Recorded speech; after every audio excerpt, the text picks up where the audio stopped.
Des serveurs qui ne chôment pas, des terrasses remplies et de sorties. Voilà une image que vous ne verrez pas demain à Dijon et en Côte d'Or. Car comme l'impose la loi, le 1er mai est férié et chômé, sauf nécessité ou continuité de service. Une décision qui fait bondir les restaurateurs contraints de fermer leurs portes ce mercredi. Pour moi, c'est la première fois, ça fait plus de 30 ans que je fais ce métier-là. Nous sommes navrés. Nous sommes dans une ville gastronomique, touristique, où j'ai mes 45 collaborateurs qui ne demandent qu'à travailler. On nous force à fermer. 2 personnes vont mettre les us et usages de notre profession en ballottage en leur disant non, ça ne va pas. Et si en plus de ça, c'était la France entière, mais c'est uniquement la Côte d'Or. Car si la loi existe, elle a été appliquée uniquement dans le département l'an passé.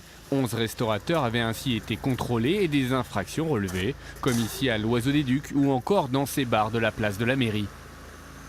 On s'est fait contrôler l'année dernière par 2 inspectrices, nous et puis bien d'autres, comme quoi effectivement on était en interdiction totale de travailler, avec une possibilité d'une amende de 750 € par salarié. Alors vous voyez, sur 2 établissements, ça fait 15 000 €.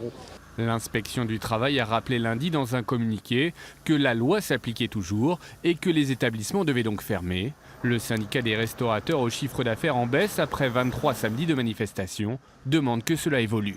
La loi, effectivement, doit être changée. Je pense que l'action que nous menons, c'est-à-dire la fermeture en totalité des restaurants, comme nous sommes obligés de le faire, va permettre peut-être de faire réagir et de faire modifier cette loi qui est pour nous un peu ubuesque, il faut bien le reconnaître.